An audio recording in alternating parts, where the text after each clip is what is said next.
Battle Pass partners. I know a lot of people have done this already, but I just wanted to give my take, so let's get into it.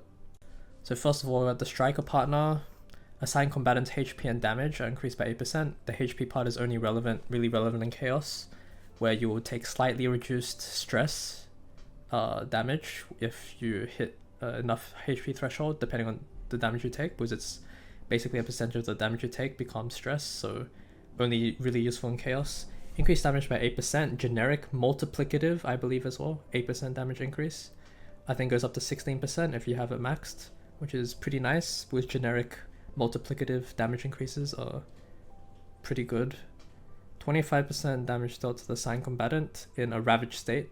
So this is additive, so if your card would do 100%, this would do 125 instead, but they have to be in a ravaged state, so I guess this is only really good if you're like playing a very weakness heavy build. So this isn't very generic, which I don't like about it. As for the ego skill, it's 250% single target damage, which is alright, I guess, for a 2 cost. But the second part is apply weakness attack to one assigned combatant's random attack cards. So basically it gives you guaranteed weakness to one random card though, and it has to be from the assigned combatant. So I feel like this effect is kind of weak, even though the damage is okay for a 2 cost. So overall, I don't really like this because it has to be played in like a very specific like weakness break deck. So for the Vanguard partner, the assigned combatant's health and shield gain are increased by 8%. I feel like shield and health is really only useful in Chaos, so I'll be looking at this in a Chaos only standpoint. So when the assigned combatant gains counterattack plus 15% defense based damage, depending on how this works, this could be really good, but since I didn't pick this partner, I have no way to test it. If it works, like for every counterattack you have, like all your defense based cards get plus 15% like damage increase flat. So that means if you have 10 counterattack, it would be 150% flat defense based damage increase.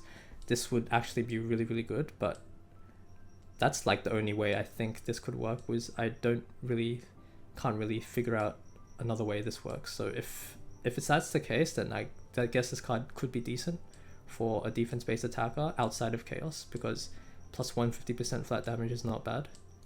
And the problem with this ego is it costs 4, and the fact that this is really only useful in Chaos as well, because you really don't really care about the shield retain for by 50% in like Abyss runs, because you just need DPS, right? And the fact that it costs 4 is actually a lot for retain 50%. So I guess all this ego skill does is you can like stack like 400, 500 over shield during a turn and keep half of it next turn, especially when they don't attack, so you don't like waste a turn if you didn't draw any attack cards. So, and the fact that it only gives 100% shield, that's like tiny for a 4 cost skill. So I think this skill is too niche. Overall, the passive effect is decent, but the ego skill really drags this card down in my opinion. For the Hunter partner, plus 20 extra attack damage of the assigned combatant. So this is basically like half of the Hugo upgrade card buff, which is I think is really good because it just adds it to you for free. Like you don't have to draw it, you just get it immediately off the bat on the ranger that you equipped it on. So this is really, really good. And the second one is when the assigned combatant draws for the first time for each turn using an ability, you get 10% attack card damage, so just a flat 10% increase to all your attack cards, which is pretty minor, honestly. So you're basically only using it for the plus 20 extra attack for the assigned combatant, which is really, really good, like the best part about this partner in my opinion. And the ego skill is honestly quite underwhelming since it costs 3, and all it does is 250%, which is pretty mediocre damage, and 1 mark, which is like very, very mediocre for a 3 cost. So I feel like if it was 2 costs, it would be okay. But since the fact that it costs 3 makes it a bit worse than I would like. So overall, pretty good passive because of the first part, and pretty average meh / underwhelming ego skill. Next up we have Hunter partner, so increases the critical chance by 8%. Pretty good, but it's not that great. Like it's only 8%, that's not that much, but free crit chance is free crit chance, right? When the assigned combatant's attack results in a crit, so you get up to 15% crit damage, which is nothing again. Like 8% crit chance is pretty good, 15% crit damage is pretty good, but if that's everything you get from the Hunter passive, that's like pretty underwhelming in my opinion. Even though people might see it like, oh, free crit 8%, but it's only 8% and 15% crit damage, right? Like that's barely anything. Maybe when you max it, it becomes 16 and 30 something, but it still feels a bit underwhelming, especially for a maxed 5-star partner, right?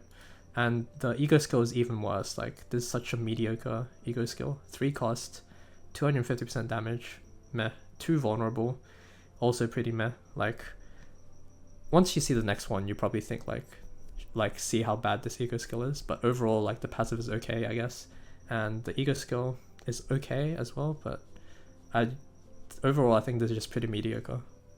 So next one is a psionic partner, and this is actually the one I picked, and I'll explain why. So first passive is the Psion Combatant's HP and damage increased by 8%. Again, generic damage increase is very, very good, especially since it's multiplicative, because multiplicative damage increases are very rare. So 8%, very good. The HP part, only really good in Chaos, again, for reducing stress. When a card is created for the first time by the Psion Combatant each turn, so psionic combatants specialize in generating cards basically, so you basically always proc this passive like every turn when you're playing a psionic character. So 8% damage, so flat 8% damage increase. It might not seem like much, as I said, like with the Hunter one, but the fact that psionic generates so many cards, like just think Tressa, she generates so many daggers, so you'll be proccing the 8% damage increase so many times, so it'll actually stack way more than the 10% for the Hunter, but especially because Hunter like usually has like 1 cost cards like minimum, right? So you'll probably only get to like get the bonus like 1 or 2 times per turn, while with this one you'll probably get like 5-6 times per turn, right? Because of the generated like 0 cost shadow daggers. So overall it has a lot higher value, because even though the value is slightly smaller, 8 versus 10%, but since psionics generates so many free cards, like think Tressa again, I just feel like it has way more value than the 10% on the Hunter. And the best part of this, I think, is the ego skill. It's an AoE ego skill that only costs 2. It's 180%, which is whatever, but the fact that it applies 1 vulnerable AoE is so insane.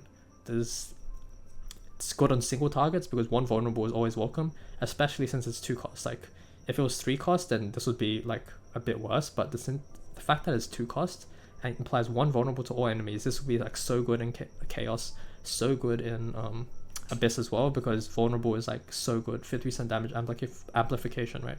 So yeah, overall I just think this is a very, very good partner, and I think it's the best out of all the Battle Pass partners. And the final one is a controller partner. So a Psion Combatant's HP and healing are increased by 8%.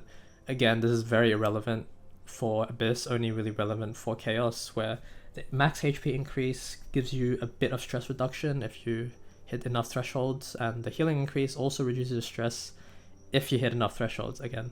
So a lot of ifs, and it's only useful in Chaos even when you hit those conditions. So I don't really like this first passive. When the Psion Combatant draws for the first time, plus 8%, I believe this should be flat 8% damage increase. So it's only first time each turn, right? So 8% on all allies, it's decent depending on what kind of carries you're using, right? If you're using something like Tressa, this would be better because they generate so many attack cards. So the 8% will be amplified 5-6 times a turn, as I explained for the previous psionic partner. If you're doing something like who's someone like Haru, right? She basically like uses 1 or 2 anchor shots and you're done, right? This will have less value, but overall I think this is alright. Like, but the fact that the first passive is kind of useless just really makes me not like this passive. The second one is a 4 cost, which is extremely costly. Draw up to 3 cards, then draw +1 cards equal to the number of discarded. So basically it's you cycle through your deck for 4 costs, right? But okay, for Chaos, it's useful in Chaos if you have a really trash hand. But the thing is, if you're using it on Abyss, right, you're using 4 costs for something that gives you no damage, and you could just reset the run instead if you have bad RNG at the start, right? So I don't really see like a place with this ego skill. Like even in Chaos, 4 costs just to cycle 3 cards and draw 1 is, I mean, it's really good, but like I'd rather use something like the Haru skill, which like does like 6 costs, but it's like a huge single target nuke, right? So overall, I think this like whole card is pretty underwhelming, and yeah, that's all I have to say.